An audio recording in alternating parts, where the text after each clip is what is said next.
Okay, how would I start this story of meeting Harmon? We've been together for 7 years, and Harmon has gotten a little bit blinder every day for as long as I have known him. Some days, a lot blinder. And I knew this when I met him. I wanted to tell you how I decided this was still the man I wanted to spend the rest of my life with, and what it's been like to be his wife and watch him still live his best life, even though he lost his sight continually up until this point, and how hopefully we will have found a cure. Hopefully, I know that I have watched him lose his sight all this time, but I am hoping and praying that now I will get to experience watching him watch it all come back. So, we met in a very millennial way. We met on Hinge. We swiped right. My hopes were not high. We met in November of 2019. We met right before COVID. And in a very classic, I met him. We talked a bunch that night. A few weeks later, we went on a date in a very classic dinner and a movie. Now, he told me, previous to meeting him, that he couldn't see stars at night because he was getting progressively blinder. I was like, okay, I'm still down. I'm also a nurse, and I think having that experience has given me a lot more ability to be comfortable with someone that's differently abled and how they move in the world. So we met, and sure enough, we walk into the theater and he's like, I can't see a thing. That was fine. We go, I lead him to a seat, we sit down. And honestly, that's the only thing I remember coming up about his blindness in the first time we met, because at that point it was only affecting his night vision.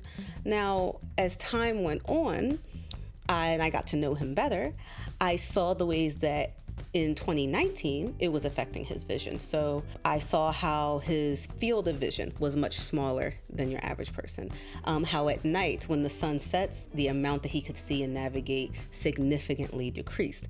Nonetheless, we still had a great time together. I had never met someone that I not only enjoyed their company so much, but I genuinely felt grateful to have in my life, regardless of where the relationship might take us. If we ended up just being friends, if he moved and we ended up our ways partly because of location, I genuinely felt like it was just wonderful just to know him. We went on vacation together to Barbados in end of January, February of 2020, right before the pandemic hit. And oddly enough, we were going there and we saw the sign saying hey, if you have traveled to these regions, let us know. We didn't think anything of it. We went to Barbados, had a fantastic time. I tend to be someone that is organized with a little bit of chaos. So I already had planned to go on vacation. And even though I'd only known Harmon a few months, I thought, I've been having such a great time with this man. And what would make my solo vacation even better? Let's have him come with me. And worst case that happens, we go and we realize we actually are terrible for each other. I come home and I have learned my lesson. But what if it's wonderful? And it was. We had a fantastic time. And we came back and we have been inseparable ever since. Over the next few years, as we dated and we met each other's families, and we eventually moved in together, his vision did decrease and deteriorate even more. So over time, he had to leave the career path that he was most passionate about. Harmon is a mechanical engineer, and he left the engineering job he had because commuting, it became very difficult, and even going to certain work sites, his peripheral vision got to a point where I remember once there was a spark that came up at a work site that he was at, and he didn't see it, and someone just ran up behind him and stomped it out no worries, it's all good. And the more things like that happen, the more he realized this just isn't safe. And I trust his judgment immensely. He has always been very honest with himself about when something has gotten to be a little too much. But we moved in together. We found a beautiful home after much searching, and I looked so forward to living in this house and, decorating it and making it feel like a home that reflected both of our personalities.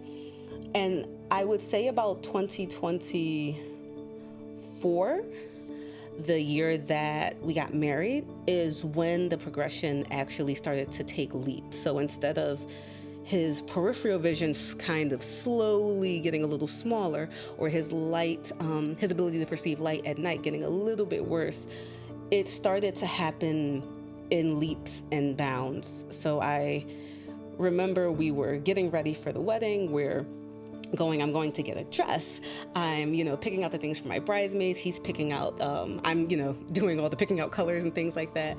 And it becomes more and more apparent to me that he genuinely cannot see me, cannot see the world. He starts having to wear sunglasses because the light hurts his eyes and it's just too bright during the day. He had already stopped driving. He was working from home at this point because commuting anywhere was just not going great.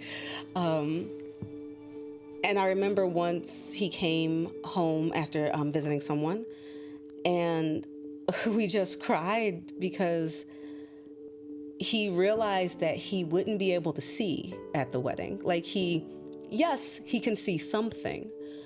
But when we started planning their wedding the year before, he could see significantly better. And it was at that moment, and even many moments before, that I just felt it was like a cruel, cruel joke that I had finally met this amazing man.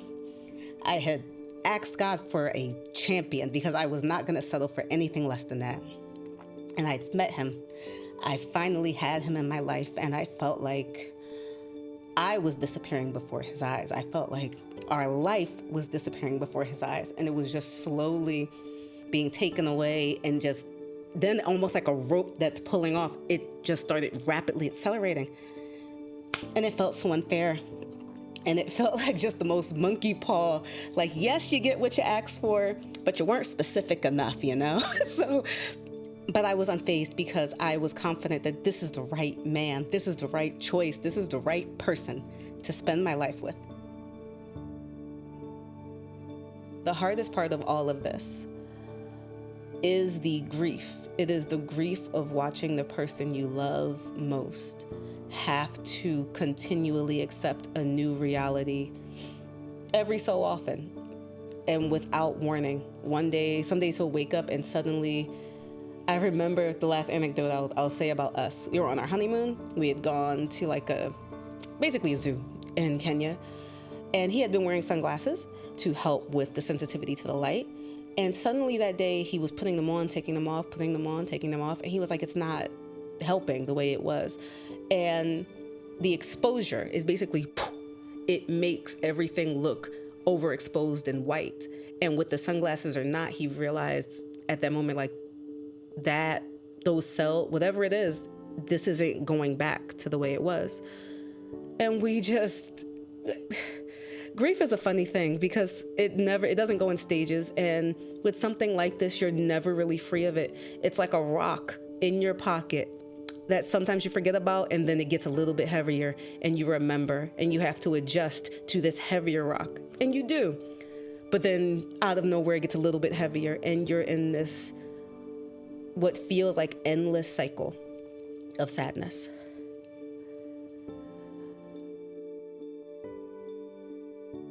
With challenges kind of just oncoming. Life is like that.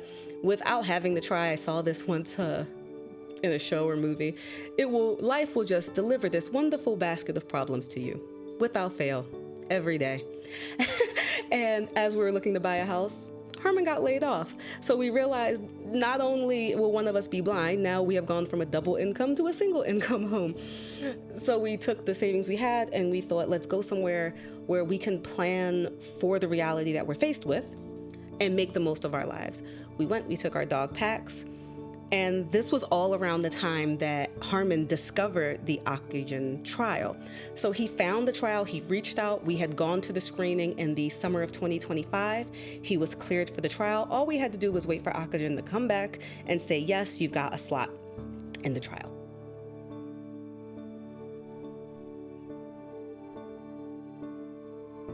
Unfortunately, by the time he had done the screening and they came back, they said, hey, the trial was full.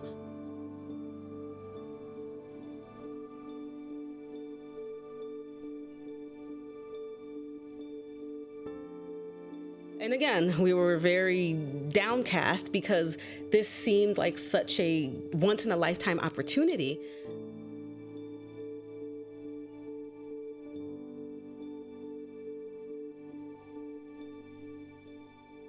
We stay the course, because if it's meant to happen, it will happen.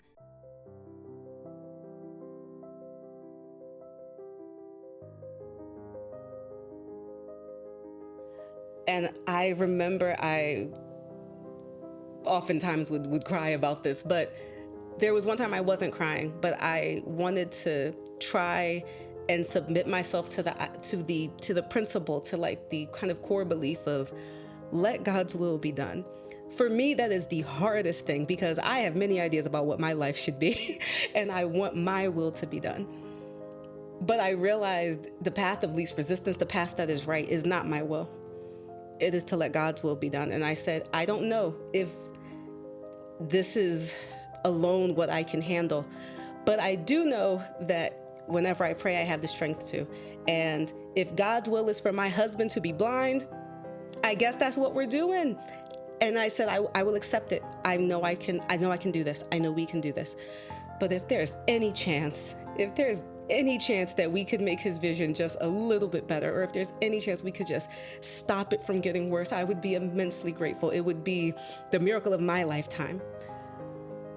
But I felt I couldn't ask just outright, make him see, because this is how he was born. The condition is genetic, and maybe this is just what our lives are meant to be. And I wanted to be sure with myself and tell myself I am comfortable with this being the life I am going to live with him, that I know this is what we will face, and I am willing to be here, and I'm going to face it together with him, regardless of if it gets to the point where he can see nothing. But it would be so great if he could see. It would be so great. So we continued with our plans, assuming he wouldn't be in this trial. And then the site that reached out and was like, hey, the trial is full, but there is an early access program where you basically pay the cost to the surgeon to do the procedure, and Oxygen will provide basically the gene therapy, the actual gene and treatment that is going to stop the cells from deteriorating and help them get better. It's only $40,000. We were, again, this is an amazing opportunity, but it's $40,000. How will we find, he just got laid off. I am the only income, and we also have tried to decrease our living expenses as much as we could, but this is a large sum of money to come up with. And we said, no, we have to at least try. We have to at least take this opportunity and make an effort to make it a reality. Even if we only could gather enough money for one eye, that still would be such a positive change in his life. So for the last 3 months or so, we have been fundraising, and I am so grateful to every single person that has donated, whatever amount you have donated, for all of your prayers, for all of your support.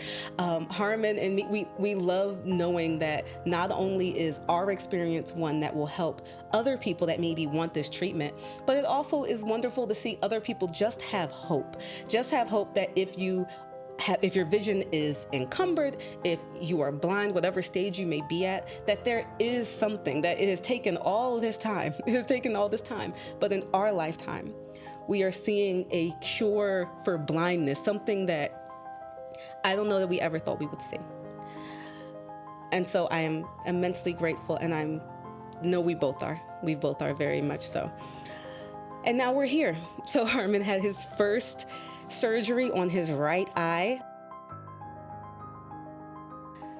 and it's been a roller coaster, because obviously we're anxious coming up into it, and then we were on a bit of a high after the first eye was done.